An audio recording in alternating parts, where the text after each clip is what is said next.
কাহিনীর শুরুতেই আমরা একজন মহিলা পুলিশ ইন্সপেক্টরকে দেখি।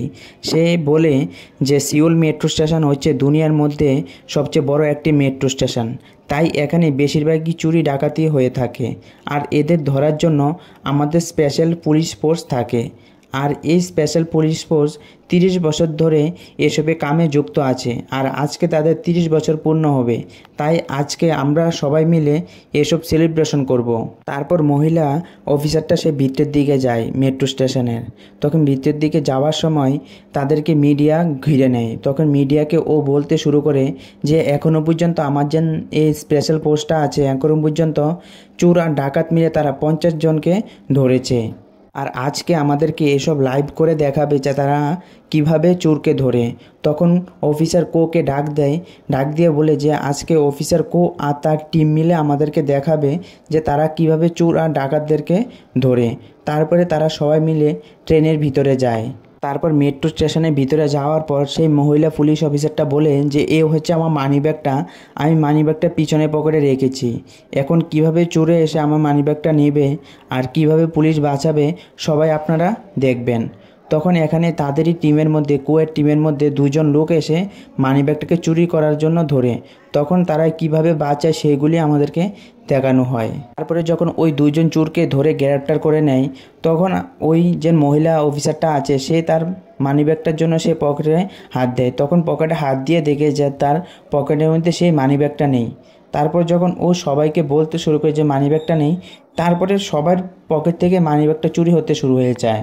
তখন এখানে সবাই মেট্রোর ভিতরে সবাই চমকিয়ে যায় যে পুলিশ থাকতে এখানে কিভাবে এরকম চুরি হয়ে যায়। তখন সে মহিলা পুলিশ অফিসারটা কো অফিসারকে বলে যে মেট্রোটাকে এখানেই দাঁড় করানোর জন্য। তখন সেই কো অফিসার বলে যে ম্যাডাম, এখন যদি আমরা মেট্রোকে এখানে দাঁড় করাতে চাই তাহলে কিন্তু আপনার জেলও হতে পারে 2 বছরের জন্য। তখন সেই অফিসারটা বলে ওঠে যে আমি কিছু জানি না, এখানে মেট্রোটাকে দাঁড় করাও। তারপর রেলটাকে দাঁড় করানোর পর সেই কো অফিসারটা আবার সব কিছু চেক করতে শুরু করে, কিন্তু কারোর কাছেই কিছু পাচ্ছিল না। তারপর সিটের মধ্যে ও দেখে একটা জিন্সের স্যুটের একটা ছোট্ট একটা কালার ভেসে আসছে। তখন এখান থেকে সবাইকে বলে উঠে আসার জন্য। তখন যখন ও গিয়ে সিটটা খুলে দেখে যে ভিতরে একটা লাশ পড়ে আছে, তখন এখানে সবাই ভয় পেয়ে যায়। তারপরে আমাদেরকে সেই মহিলা ইন্সপেক্টরকে দেখায় যে ও নিউজ অ্যাঙ্কারদের সামনে ও দাঁড়িয়ে আছে। তখন নিউজ অ্যাঙ্কারদের সামনে ও বলছে যে এসবে সব কিছু দায়ী আমি নিচ্ছি, আর আমি এ পদ থেকে আমি রিজাইন করব। কিন্তু এখন রিজাইন করব না, আমি এ চোর আর ডাকাতদেরকে ধরবো যে এই মেট্রো স্টেশনের ভিতরে কে এ মারাটা করেছে। আর আমাকে 3 মাসের সময় দিতে হবে, আমি ওদের সবাইকে এক একজন করে ধরবো। তারপরে সেই ইন্সপেক্টর মহিলাটা এটাও বলে যদি আমি তাদের মধ্যে কাউকে যদি ধরতে না পারি তখনই আমি এই অফিসার র্যাঙ্ক থেকে আমি রিজাইন করে দেব। তারপরে এখান থেকে সবাই চলে আসে। তখন আসার সময় অফিসার কো বলে যে ম্যাম আমাকে ক্ষমা করবেন, কারণ রাত্রিবেলা আমি পুরো সিটকে চেক করেছি কিন্তু আমি কোনোই লাশ দেখতে পাইনি। তখন সেই মহিলাটা বলে ওঠে যে তুমি লাশ দেখতে পাওনি, তাহলে এখানে কোথা থেকে লাশ আসলো আর এই পকেট চোরগুলি কোথায় থেকে এসেছে? আমরা কাউকে কিছু দেখতে পাচ্ছি না কেন? তোমরা কি করছো? কোনো কাজ করছো না কেন ঠিক মতন করে? ওই দিন ট্রেনের মধ্যে কি পুরো কুরিয়ার যে রিপোর্টাররা আছে সবাইকে দেখানোর জন্য আমরা ট্রেনের মধ্যে নিয়ে গিয়েছিলাম ওদেরকে। তারপরে এখানে এসে মহিলা পুলিশ অফিসারটা আরেকজন মহিলা অফিসারকে বলছে যে তুমি 2 বছর ধরে কোনো কাজকর্ম ঠিক করে করছো না, কি করছো তুমি এতদিন ধরে? তখন সেই মহিলা অফিসারটা বলে ওঠে যে আমি তো 2 বছর ধরে 2-3টা মার্ডার কেস সলভ করলাম, এটা তো কারোর দ্বারা হচ্ছিল না, আমি এসব কাজেই ব্যস্ত ছিলাম। তারপরে সেই মহিলা ইন্সপেক্টরটা বলে যে তুমি এসব বলার কারণ হচ্ছে যে তুমি জানি মেট্রো স্টেশনের মধ্যে যে এখানে মার্ডারটা হয়েছে সেই মার্ডারটা কি তুমি সলভ করতে পারবে? তখন সেই মহিলাটা বলে যে হ্যাঁ আমি এটা সলভ করতে পারবো। তারপরে তাদেরকে এই কেসটা দিয়ে দেয়। আর ওখানে অফিসার কোকেও বলে যে তুমি এখনও কি করছো, গিয়ে আমার মানিব্যাগটা নিয়ে চলে আসো, যে কারাই আমার মানিব্যাগটা নিয়ে গেছে। তারপর তারা দুনো পক্ষ গিয়ে তারা দুজন মিটিং করে। তখন অফিসার কো তাদের টিমকে নিয়ে মিটিং করার পর ওখানে বলে যে পুরো ট্রেন যতগুলি ট্রেন আছে ট্রেনের লাস্ট আর ফার্স্টগুলি সবগুলিকে আমরা চেক করব। তারপরে অফিসার কোকে দেখায় যে ও মেট্রো স্টেশনের মধ্যে গিয়েছে। তারপর মেট্রোর মধ্যে ওঠার পর ও একটা লাশকে দেখতে পায় মহিলা, সে লাশটা পড়ে আছে। তখন সে তার গ্রুপ মেম্বারদেরকে ও জানিয়ে দেয় যে এও এত নম্বর মেট্রো স্টেশনে এত নম্বর প্ল্যাটফর্মের মধ্যে আছে। তারপরে ওই জায়গার মধ্যে একটা চোরও অবধি আসে। টা এসে সেই মহিলাটা যে পড়ে আছে সেই মহিলার কাছে আসে, এসে বলে যে তুমি কি এখানে ঠিক আছো। তারপর এসব কথা বলতে বলতে ও গলার লকেটটা ও কেটে নিয়ে নেয়। তারপরে ওই চোরটা যখন ও মেয়েটার মানিব্যাগটা ও কাটতে যাবে তখনই অফিসার কো দেখে নেয়। তখন দেখে ওকে মারতে আসে। তখন সে মেয়েটা ঘুম থেকে উঠে যায়, উঠে চোরটাকেও মেয়েটা মারতে শুরু করে। তখন কো এসে মেয়েটাকে বলে যে এসব তোমার কাজ না, এসব পুলিশের কাজ। তখন সেই কোকে ও হাতকড়ি পরিয়ে সে এখানে মেট্রোর মধ্যে ওকে রেখে এখান থেকে দৌড়ে চলে যায়। চোরটা এখান থেকে বেরিয়ে গেছিলো চোরটার সঙ্গে সঙ্গে। তারপর ওই মেয়েটা চোরটার পিছনে দৌড়াতে দৌড়াতে চোরটাকে লাগুলি পাচ্ছিল না। তারপর সে দাঁড়িয়ে যায়, দাঁড়িয়ে ভাবতে শুরু করে যে কোথায় দিয়ে গেলে কোথায় দিয়ে তাড়াতাড়ি হবে। তারপর লাস্ট অবধি গিয়ে সেই চোরটাকে ও ধরেই ফেলে। আর ও পুরো মেট্রো স্টেশনে ম্যাপ জানে যে কোথায় দিয়ে গেলে ওর তাড়াতাড়ি হবে। আর অফিসার কো চেষ্টা করছে যে ও হাতের মধ্যে যে হাতকড়িটা পরে দিয়ে সে মেয়েটা চলে এসেছে সেটা খোলার জন্য, কিন্তু ও কিছুতেই খুলতে পারছিল না। আর ওই যে মহিলা ইন্সপেক্টরটাকে সেই কেসের ব্যাপারে দিয়েছিল যে মার্ডার কেসটা কিভাবে হয়েছে ওখানে মেট্রোর ভিতরে, তারা দুজন এখানে আসে। আসার পর দেখে যে এখানে কু নিচে পড়ে আছে। তখন কুকে জিজ্ঞাসা করে যে এখানে কি হয়েছে আপনার স্যার, কিছু বলবেন। তখন কু কিছুই না বলে ও তারপর মেট্রোর ভিতরে চুপ করে বসে আছে। তারপরের দিন অফিসার কোকে অফিসের মধ্যে দেখায় যে অফিসের মধ্যে বসে আছে। তারপর হঠাৎ করে বলে ওঠে যে আজকে না আমাদেরকে একটা ইন্টারভিউ নিতে হবে, চলো চলো দেরি না করে আগে ইন্টারভিউটা নিয়ে আসি। তখন এখান থেকে একজন বলে যে স্যার আপনি না বলেছিলেন যে আপনার এখানে যদি কেউ মেয়ে আসে তাহলে এখানে আপনি ওর ভালো করে দেখভাল করবেন। তখন ইন্সপেক্টর কো বলে ওঠে যে হ্যাঁ সেটা তো অবশ্যই করতেই হবে, কালকে আমার যে অবস্থা হয়েছে তাহলে তো আমার এখানে করতেই হবে অবশ্যই। তারপরে এখানে একজন মহিলা কনস্টেবল আসে, সেই মেয়েটাই যে মেয়েটাকে এখানে কো অফিসারকে ও বেঁধে চলে এসেছিল। তারপর ও এসে সেই চোরটাকে নিয়ে আসে, এসে বলে যে এই চোরটাকে আমি ধরেছি। তখন তারা বলে যে কিভাবে বুঝলে যে চোর। তখন বলে যে এই চোরটা দেখুন আমার ব্যাগ কেটে নিয়েছে, কিন্তু এখানে অফিসার কো লুকিয়ে আছে ওকে দেখে। তখন অফিসার কু সেই মেয়েটাকে বলে যে তুমি এখানে কাউকে কিছু বলার দরকার নেই। সেই মেয়েটাকে নিয়ে অফিসার কু তাকে নিয়ে ইন্টারভিউ নিতে যায়। তখন ইন্টারভিউ নেওয়ার সময় তাকে একটা লেটারের মধ্যে লিখে দেয় যে ও কি রুল ভেঙেছে আর তাকে এখান থেকে ও রিজেকশন করছে। তখন সেই মেয়েটা বলে ওঠে যে আমি তো ওই চোরটাকে ধরার জন্য আপনাকে এসব করেছি, থোড়ি আমি জানতাম যে আপনি অফিসার। তখন অফিসার কু বলে ওঠে যে হ্যাঁ তোমার জন্য আমার সারা রাত্র মেট্রোর মধ্যে কাটাতে হয়েছে সিরিয়ালের মধ্যে, তুমি কিন্তু এসব কেন করছো, তুমি এসবের জন্য কারণ ওই দিন তুমি সেই মেট্রোর লাশ হয়ে পড়েছিলে মেট্রোর ভিতরের মধ্যে, এখন এসব করছো, তুমি কেন করছো এসব? না তোমার ভিতরে অন্য কোনো মতলব চলছে, আমার এরকম লাগছে যে তোমার ভিতরে অন্য কোনো না কোনো মতলব চলছে। পরে সে মেয়েটা তাকে অনেক কষ্টে অনেক কথা বলে তাকে মানিয়ে নেয় অফিসার কুকে। তারপর ওরা যখন এখানে ইন্টারভিউ শেষ করে ওরা যখন বাইরে আসে ওখানে জানতে পারে যে এই চোরটাকে ধরেছে, এই চোরটা মাত্র কালকেই জেল থেকে বাইরে এসেছে। তারপরে অফিসার কু এখান থেকে বলে যে আজকের জন্য সবাই চলে যেতে। তারপর অফিসার কু এখান থেকে চলে যায়। তারপরের দিন সকালবেলা অফিসার কোকে আমরা মেট্রো স্টেশনের ভিতরে দেখি যে ও সবাইকে চেক করছে যে কাদের হার্টার স্টাইল কি, কাদের কাছে কি কোনো চাকু টাকু এরকম কিছু আছে নাকি, সবগুলো ও চেক করছে।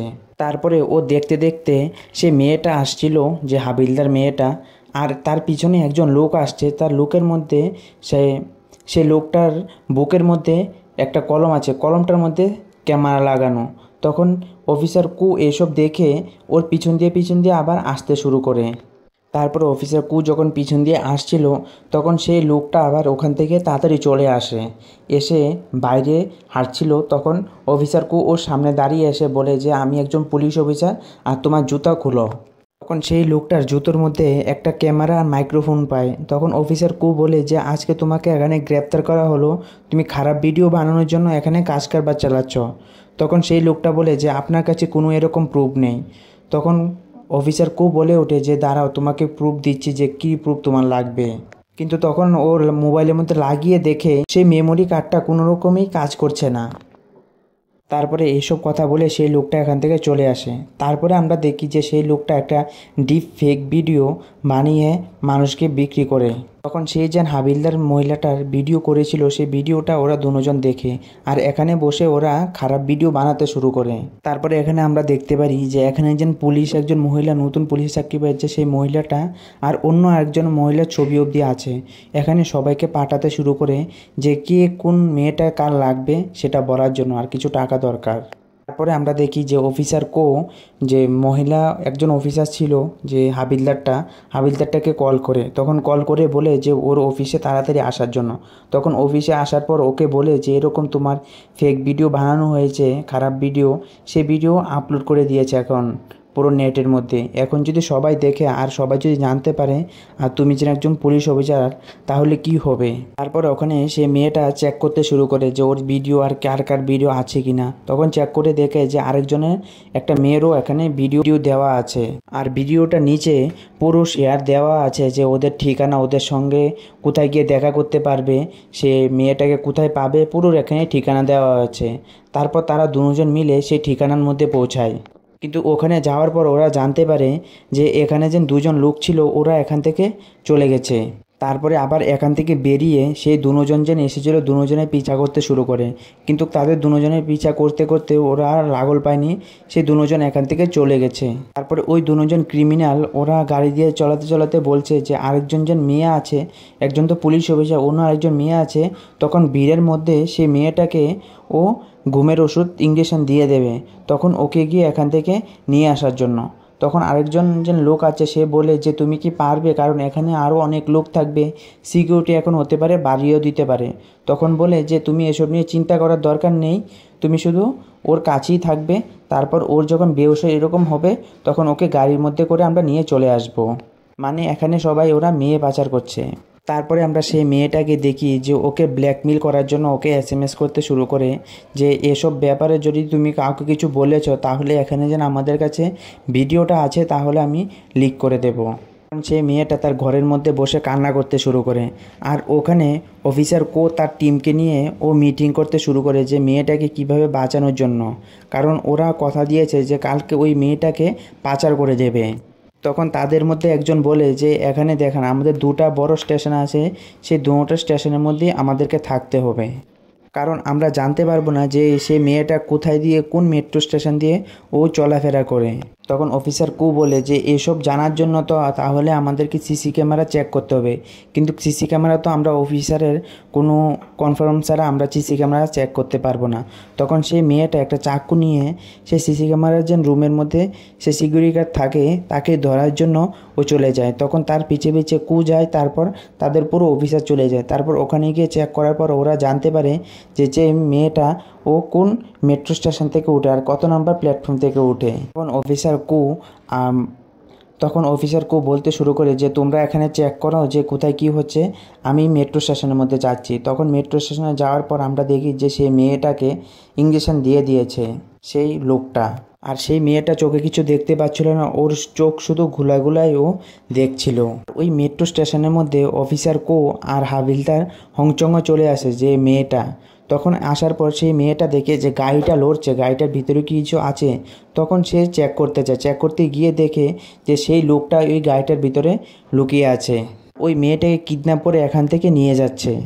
তারপর মেয়েটা যখন ওর হাতটা ভিতর দিকে দেয় সেই লোকটার ভিতরে, তখন সেই লোকটা ওর হাতটা ছাড়ছিল না, আর ওখান থেকে অফিসার এসব দেখছিল। তারপর অফিসার সে তার স্কুটিটাকে উল্টা ঘুরিয়ে সেই গাড়িটা গ্লাসের মধ্যে এনে লাগিয়ে দেয়। তারপর তাদের গাড়িটা এখানে আটকিয়ে যায় আর তাদেরকে এখান থেকে ধরে ফেলে। তারপর তাদেরকে ধরে ও পুলিশের হাতে দিয়ে দেয়। তারপরে আমরা দেখি যে অফিসার তার অফিসের মধ্যে যে মিস ইয়ং যে মেয়েটা আছে তাকে বলছে যে আপনি আমার সাথে কাম করতে পারবেন না, কিন্তু আপনি দারুণ কাম করেন, আপনি সামনের দিকে আরও এগিয়ে যেতে পারবেন, কারণ আপনি কোনো কিছুই মানেন না। তারপর এসব কথা বলে ওকে এখান থেকে বলে চলে যাওয়ার জন্য। এখানেই কাহিনী শেষ হয়ে যায়। আর যদি দ্বিতীয় কাহিনী আপনাদের শোনার ইচ্ছা থাকে তাহলে আমাকে কমেন্ট করে জানাতে পারেন, তাহলে আমি বলে দেব।